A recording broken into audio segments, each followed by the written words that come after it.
What's good, YouTube? Antonyami here, back with a video. This time it's going to be Duel Links. This is my very first Duel Links video, and it's going to be talking about the forbidden / ban list.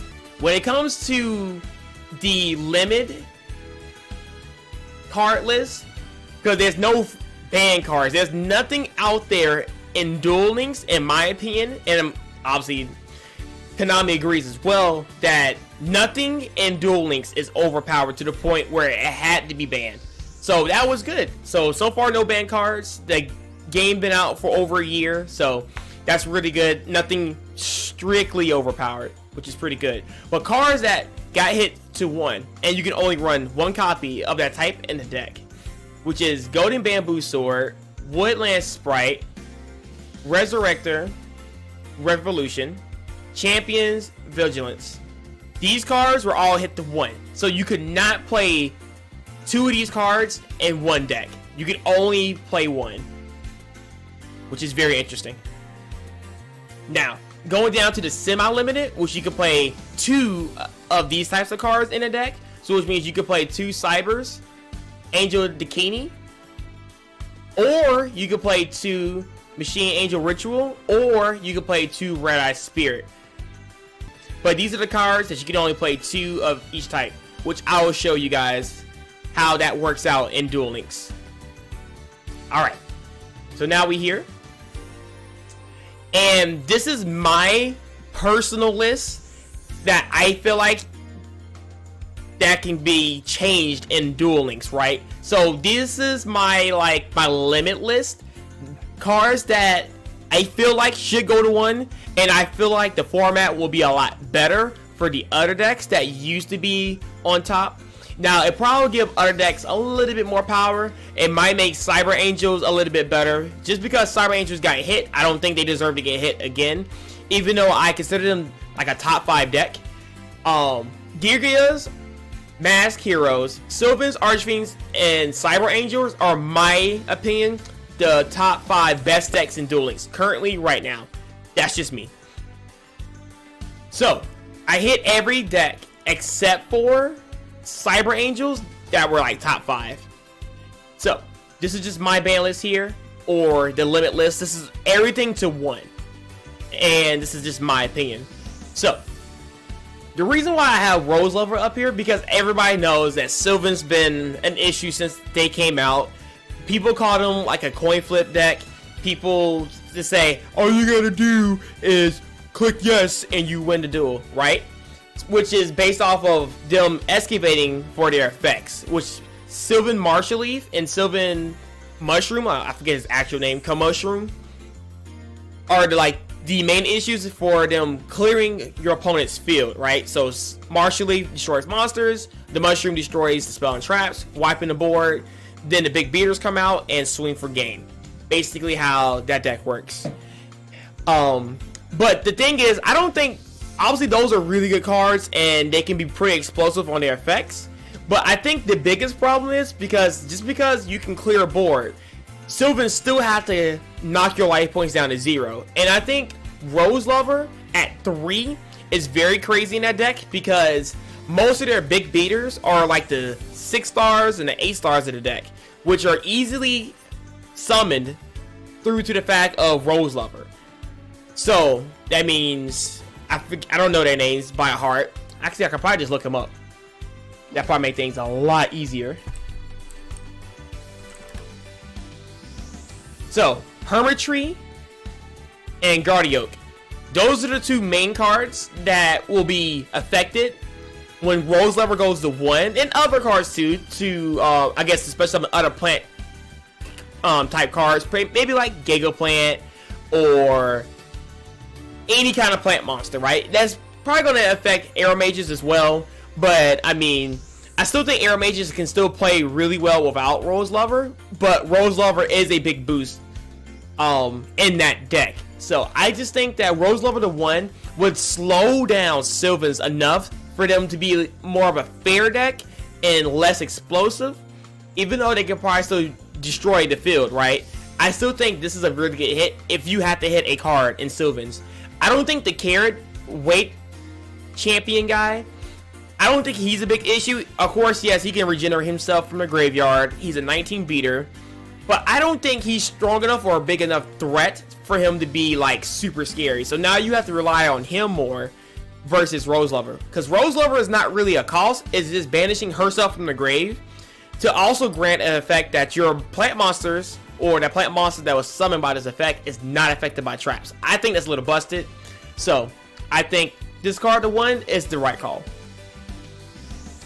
Now going to post mines. Now Yugiohs have been a really big threat since they've been released.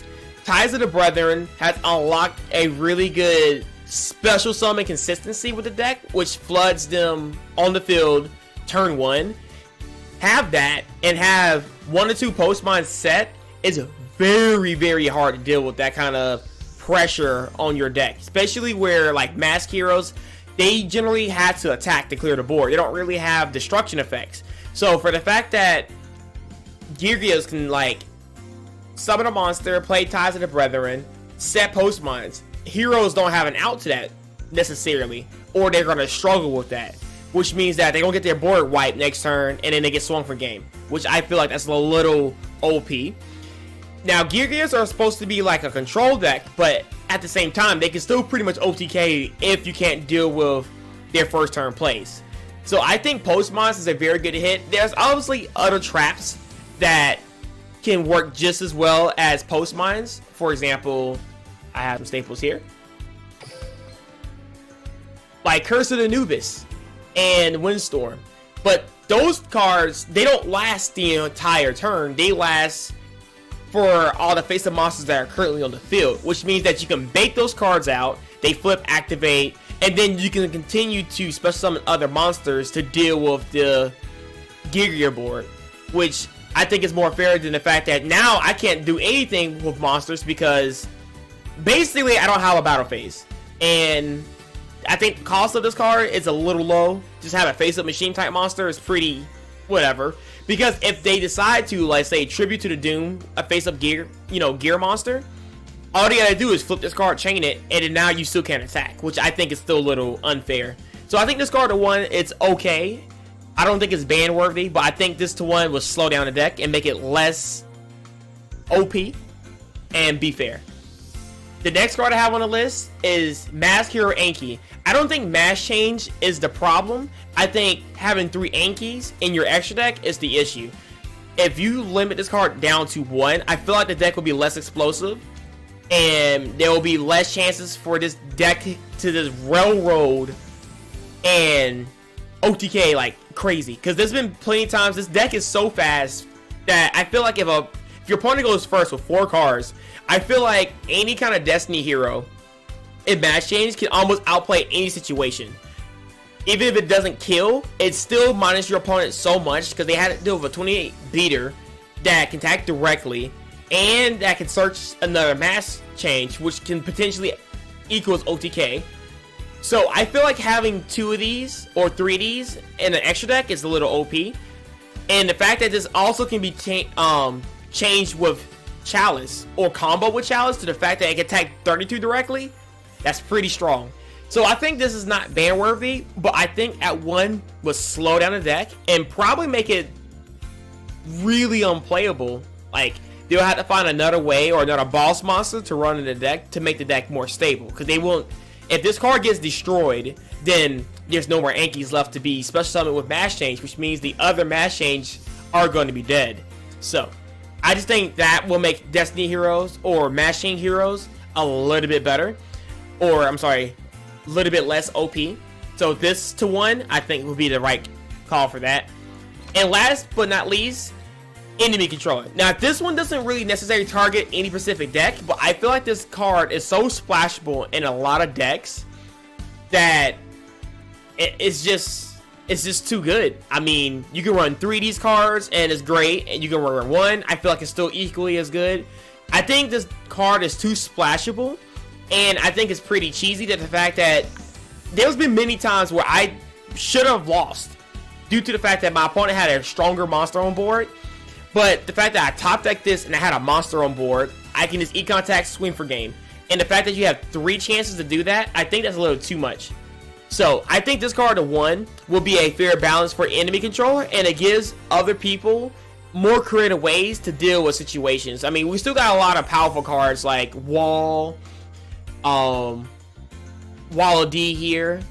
So I mean, there's other ways. I mean, we still got Windstorm and Curse and Anubis that can deal with cards as well. And then on top of that, you have your natural decks that can deal with a lot of your opponent's situations.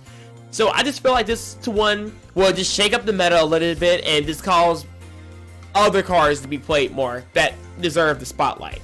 So, alright, that's all I have for today. I hope you guys enjoy this. I think this is just, like I said, changes that I personally think. I'm only a month old, so this is the things I feel like if this applied now, I feel like Duel Links will be a lot better.